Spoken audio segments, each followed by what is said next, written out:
Stop trying to manifest. Most people spend their entire lives trying to create something and, without realizing it, remain trapped in an invisible cycle of wanting. That cycle may seem harmless, but it keeps the mind tuned to the frequency of lack. If you haven't seen real results yet, it may not be because you're doing something wrong, but because you're looking in the wrong place. There is an interval between one thought and the next, a silent space where the mind no longer interferes, a point where effort fades and something deeper begins to operate. Ancient traditions noticed this space. Philosophers tried to describe it, and unexpectedly, modern science also began to encounter it. Creation doesn't respond to control. It doesn't respond to repetition. It doesn't respond to force. It responds to observation. Reality doesn't answer how much you desire. It responds to how you observe. When you try to manifest, you may only be reinforcing the idea that it doesn't exist yet. But when observation shifts, the organization of reality shifts with it. Perhaps no one ever taught you to notice this point, because it isn't visible. It isn't tangible, and it cannot be forced. It can only be recognized. It is within this silent interval between intention and the next thought that reality begins to reorganize itself. And this raises an important question. If observation influences form, if the field responds to how it is perceived, what is really happening between you and what you call the world? Before we go further, we need to understand something that puzzled science for decades and that Albert Einstein described as spooky action at a distance. Because this idea isn't limited to physics. It changes how you understand choices, relationships, opportunities, and the way certain paths seem to open, while others repeat themselves. We won't rush. We won't oversimplify. We will observe. When we talk about reality, most people imagine something solid, fixed, already defined. Something that exists independently of who is observing it. But this idea begins to dissolve when we look more closely at how reality actually behaves. Modern physics discovered something unsettling. At its most fundamental level, matter is not solid. It is, for the most part, empty space. What we call an object is a pattern of probabilities temporarily organized, a stable configuration within an invisible field. And this field is not passive. It responds. For decades, scientists observed a curious phenomenon. The simple act of observation alters the behavior of what is being observed. This does not happen because the mind controls matter, but because observation is part of the system itself. The observer was never outside the equation. When you observe something, you are not merely witnessing an event. You are participating in a process. This changes everything about how creation works. Reality does not appear as something finished that you try to modify afterward. It emerges as a field of possibilities that organizes itself according to the relationship established with it. Here, a distinction becomes important. This is not about positive thinking. It is not about repeating affirmations. It is not about compulsive visualization. Those practices operate only on the surface of the mind. What truly influences the field is the inner state from which observation occurs. Consciousness is not thought. Consciousness is the space in which thought appears. And it is this space that interacts with the field. When the mind is agitated, fragmented, divided between fear and desire, observation becomes unstable, and the field responds with instability. When the mind is quiet, present, coherent, observation becomes clear, and the field responds with organization. This is not mysticism. It is coherence. That is why forcing reality rarely works. Force arises from the idea of separation. Force arises from a sense of lack. Force arises from fear of not having, and the field responds precisely to that state, not because it judges, but because it reflects. Observation functions like a lens. A distorted lens produces a distorted image. A clear lens produces clarity. Reality is not being created against you. It is being shaped with you. Perhaps you've spent years trying to change outcomes without ever observing the point from which you observe. Perhaps you've tried to adjust circumstances without adjusting your relationship to them. The field does not respond to isolated desire. It responds to coherence between perception, emotion, and presence. This is why silence is so central. In silence, the mind stops interfering. In silence, identity relaxes. In silence, And when observation stabilizes, probabilities begin to reorganize, not as a dramatic event, but as a natural movement. What once felt unlikely begins to feel accessible. What once felt distant begins to draw closer. Not because you deserved it, but because the system entered coherence. This is the point most people never understand. Creation does not happen through effort. It happens through alignment.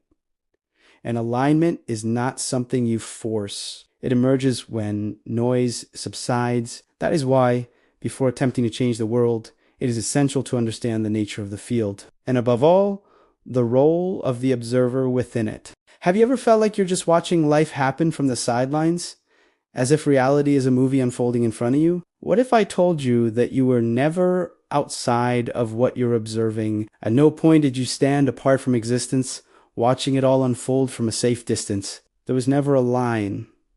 There was never a gap. There was never a separation. Every single perception you have is already an act of participation.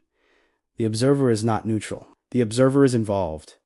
Reality doesn't just happen to you as something external. It responds to you as something intimate. This isn't because you command it or control it, but because you are woven into the very fabric of it. The moment your attention settles on something, the field of your experience reorganizes itself. Not somewhere else, not later, not outside, but right here within experience itself. The world doesn't reveal itself to you as it is. It reveals itself as you are. Your inner state becomes the lens through which you see everything.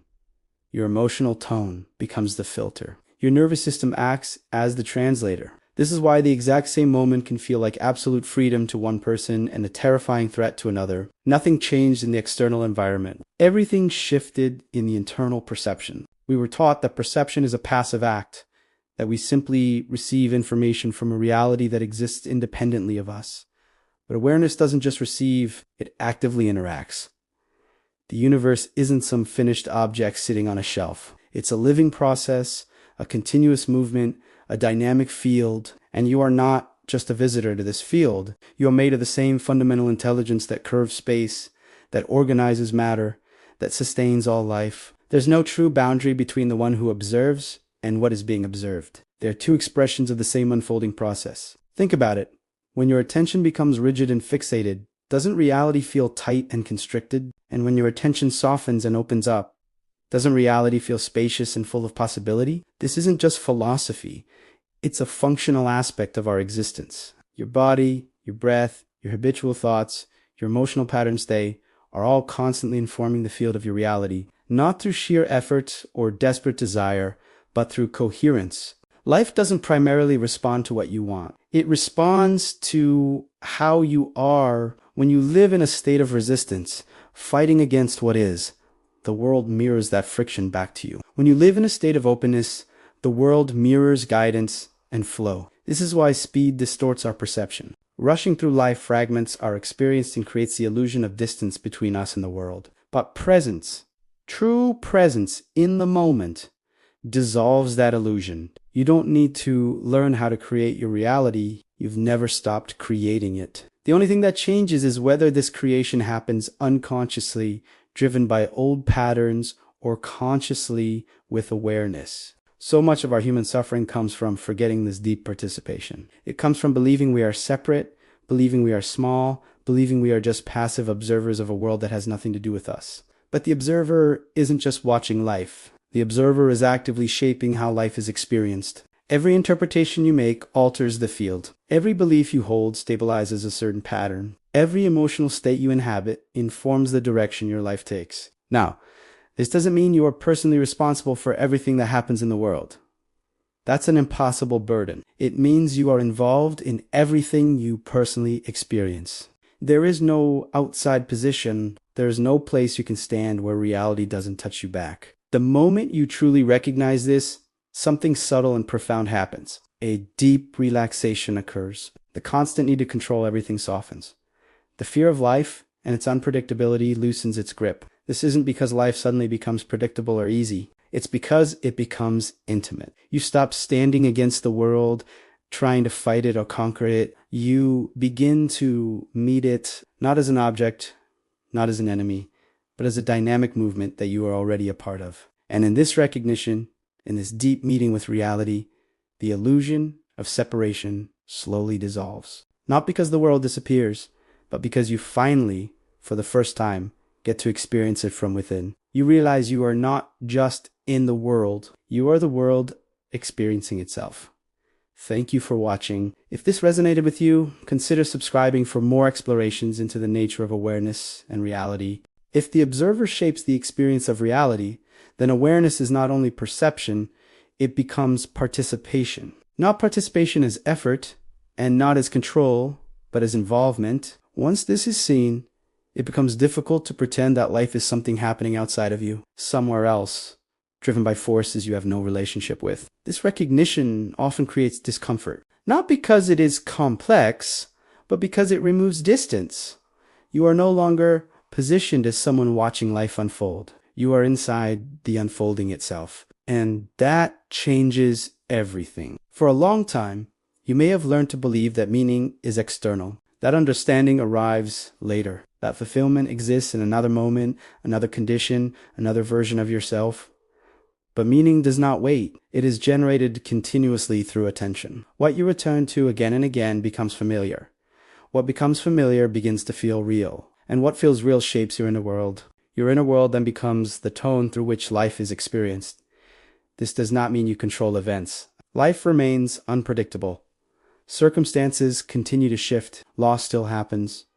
Uncertainty still exists. But the quality of experience is always shaped from within. Two people can live through the same situation and experience completely different realities. One feels threatened. The other feels guided. One feels overwhelmed. The other feels supported. The difference is not the event itself, but the orientation of awareness.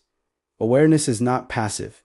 It is selective. It highlights certain aspects of experience while allowing others to fade into the background. This selection happens continuously, without effort, and often without conscious choice. Your nervous system is always interpreting signals. Your emotional tone is always coloring perception.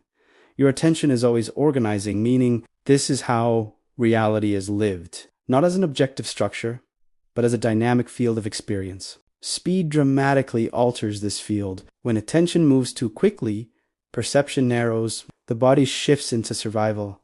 Everything feels urgent. Everything feels unresolved. Everything carries a subtle sense of threat.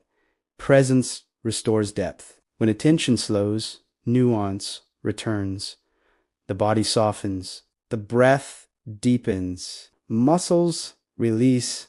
The internal environment reorganizes itself. With that reorganization, reality feels different. Not because circumstances changed, but because perception did. This is where responsibility becomes practical. Not as blame for what happens, but as authorship of how experience is met. You are not responsible for every event that occurs, but you are responsible for how awareness relates to each moment. Pain is real.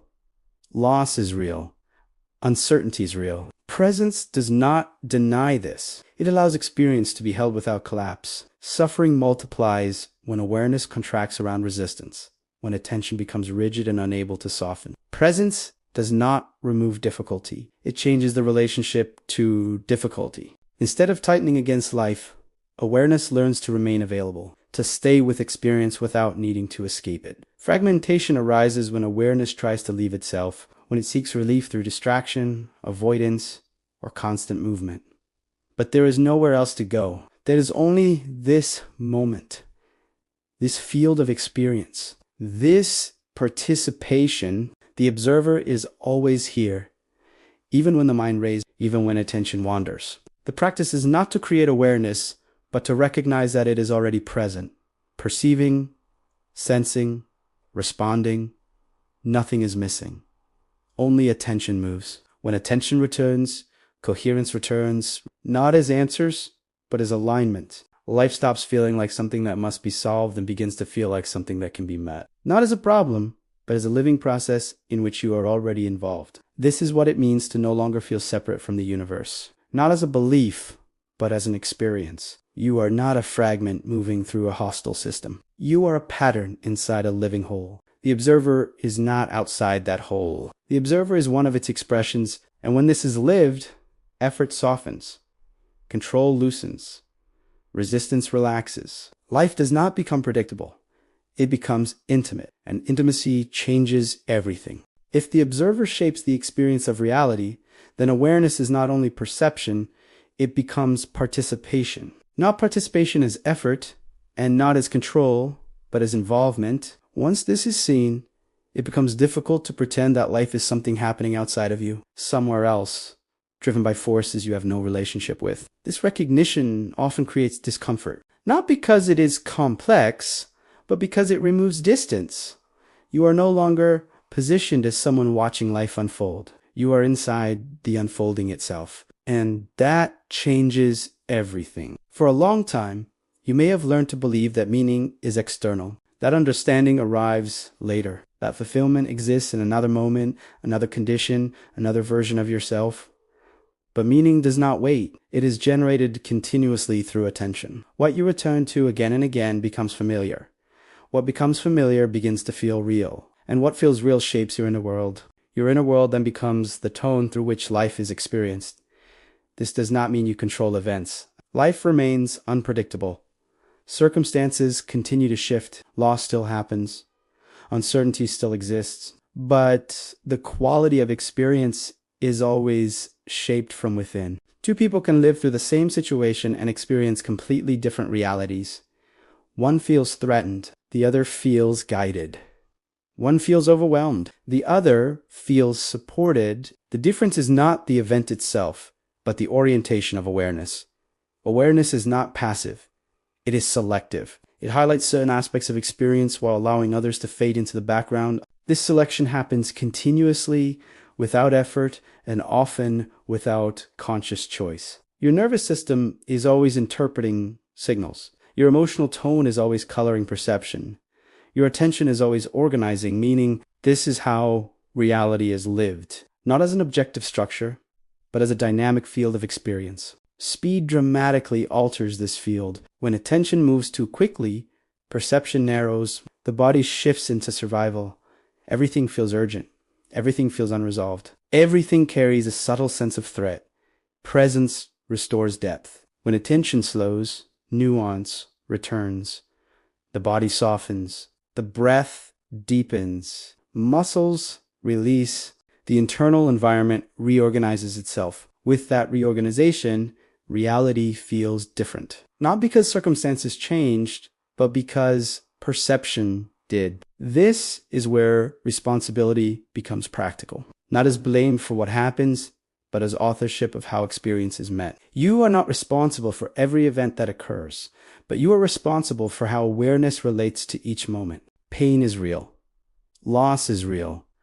Uncertainty is real. Presence does not deny this. It allows experience to be held without collapse. Suffering multiplies when awareness contracts around resistance, when attention becomes rigid and unable to soften. Presence does not remove difficulty. It changes the relationship to difficulty. Instead of tightening against life, awareness learns to remain available, to stay with experience without needing to escape it. Fragmentation arises when awareness tries to leave itself, when it seeks relief through distraction, avoidance, or constant movement. But there is nowhere else to go. There is only this moment, this field of experience, this participation. The observer is always here, even when the mind races, even when attention wanders. The practice is not to create awareness, but to recognize that it is already present, perceiving, sensing, responding. Nothing is missing. Only attention moves. When attention returns, coherence returns, not as answers, but as alignment. Life stops feeling like something that must be solved and begins to feel like something that can be met. Not as a problem, but as a living process in which you are already involved. This is what it means to no longer feel separate from the universe. Not as a belief, but as an experience. You are not a fragment moving through a hostile system. You are a pattern inside a living whole. The observer is not outside that whole. The observer is one of its expressions, and when this is lived, effort softens. Control loosens. Resistance relaxes. Life does not become predictable. It becomes intimate, and intimacy changes everything. As awareness matures, the relationship with life changes in a quiet but fundamental way. You no longer experience reality as something that needs to be constantly interpreted, judged, or corrected. Experience becomes simpler, more direct, less mediated by inner commentary. This simplicity is not emptiness. It is clarity. When the observer is no longer fragmented, perception stays. Attention stops jumping between past and future and begins to rest more naturally in what is happening now. From this resting, a deeper intelligence becomes available. This intelligence is not analytical. It does not arrive through explanation. It arrives through recognition. You recognize when something is aligned. You recognize when something is forced. You recognize when movement is appropriate and when stillness is required. This recognition is subtle but reliable. It does not eliminate doubt entirely, but it reduces confusion. It replaces compulsive thinking with sensitivity. Instead of trying to decide everything mentally, you begin to sense direction. This sensing is not mystical. It is biological. It emerges when the nervous system is regulated and attention is present. A regulated system does not rush. It does not collapse into urgency. It remains available. From this availability, life feels more cooperative. Not because circumstances become easier, but because resistance decreases. Much of what was previously experienced as struggle was created by friction between what is happening and what was expected. When expectation loosens, experience opens. This does not mean you stop caring. It means you stop fighting reality as it unfolds. Acceptance, in this sense, is not resignation. It is contact. You allow yourself to be touched by what is present without immediately needing to change it. In that contact, understanding arises naturally. The observer learns that clarity does not come from control, but from relationship, from staying with experience long enough to feel its texture and direction. This is where synthesis happens. You no longer need to separate inner and outer, self and world, observer and observed. These distinctions become functional rather than absolute. You understand that perception is an interface, a meeting point between internal states and external stimuli. Neither side exists independently in experience. This understanding changes how identity is felt. You stop locating yourself exclusively in thoughts or roles. You begin to sense yourself as awareness in relationship. This does not erase individuality. It contextualizes it. You are still a person. You still have preferences, history, and personality, but you are no longer confined to them. You experience yourself as participation rather than position. From this perspective, life feels less like something happening to you and more like something happening with you. This shift brings humility. You recognize that you are not the center of the universe, and at the same time, you recognize that you are not separate from it. Both extremes dissolve. You are not in control of everything. And you are not powerless. You are responsive. Responsiveness replaces control. Presence replaces anticipation. Relationship replaces resistance. This responsiveness allows action to emerge naturally, not from pressure, but from attunement. You move when movement is needed. You pause when pause is needed.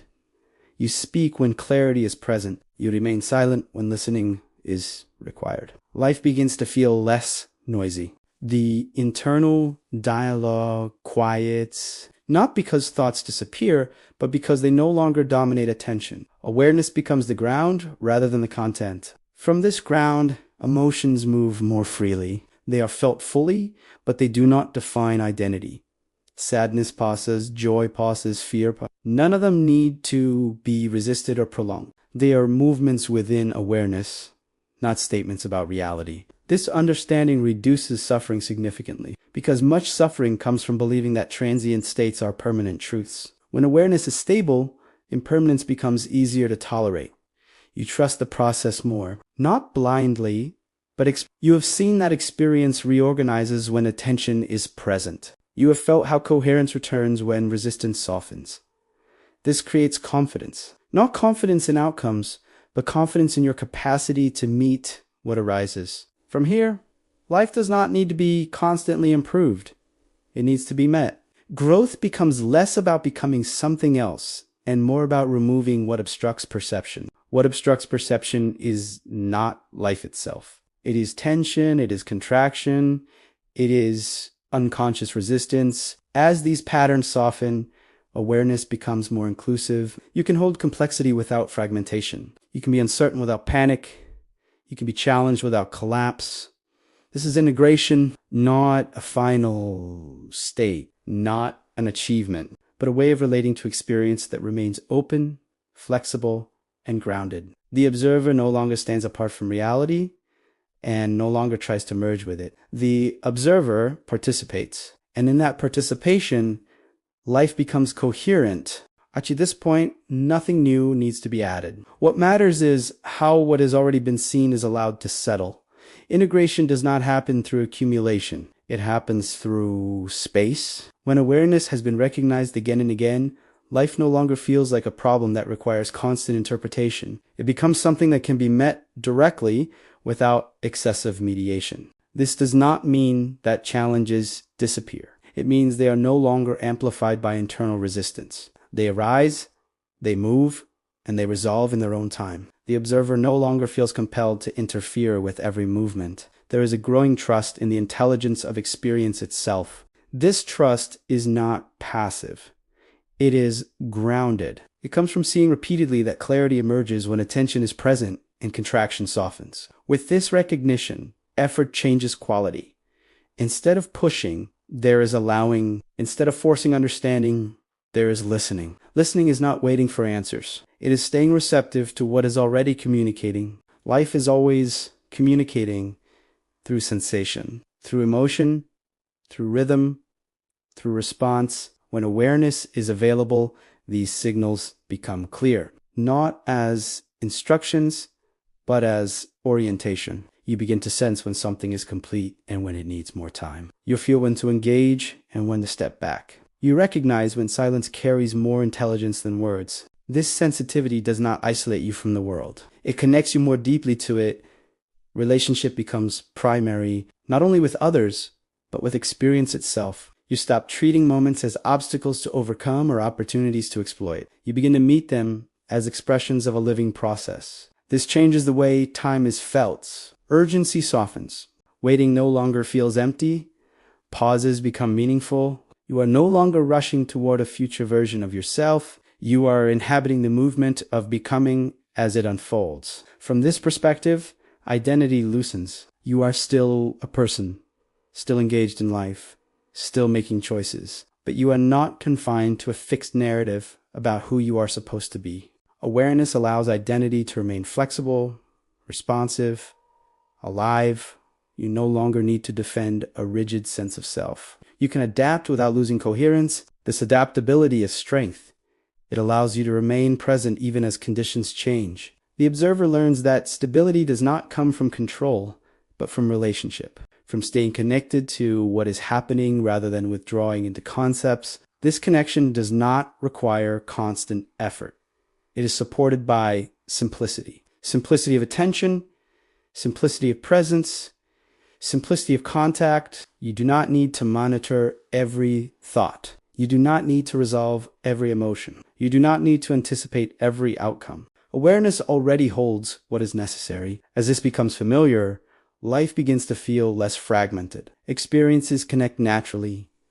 Meaning arises without being forced. This does not mean that everything makes sense. It means that confusion no longer feels threatening. You can be uncertain without being lost. You can be open without being overwhelmed. This is the quiet confidence of integration. Not confidence in results, but confidence in process. You trust that whatever arises can be met. You trust that attention will return when it wanders. You trust that coherence reemerges when resistance softens. This trust is not belief. It is lived experience. At this stage, the observer no longer seeks to escape the world or transcend it. There's no need to go beyond what is here. What is here is sufficient. The universe is no longer something distant or abstract. It is felt as participation, as movement. You do not stand outside of it. You do not dissolve into it. You participate, and participation brings responsibility, not as burden, but as care. Care for attention, care for presence, care for how experience is met. This care naturally expresses itself through listening, through responsiveness, through respect for rhythm, life becomes less about achievement and more about alignment. Less about arriving somewhere and more about inhabiting where you are. This is not an ending. It is a continuation. But it is a continuation without urgency. Nothing needs to be rushed. Nothing needs to be forced. Awareness remains. Experience unfolds, and the observer stays. If this reflection resonated with you, if it brought clarity or presence into your experience, know that you are welcome here. This space is created for those who feel called to slow down, to listen more deeply, and to reconnect with what truly matters. If you feel aligned with this content, consider subscribing to the channel and staying connected. You can also turn on notifications so these reflections can reach you whenever you need them. And if this message feels meaningful to you, feel free to share it with someone who might benefit from receiving it. Grateful to have you here. Much light to you.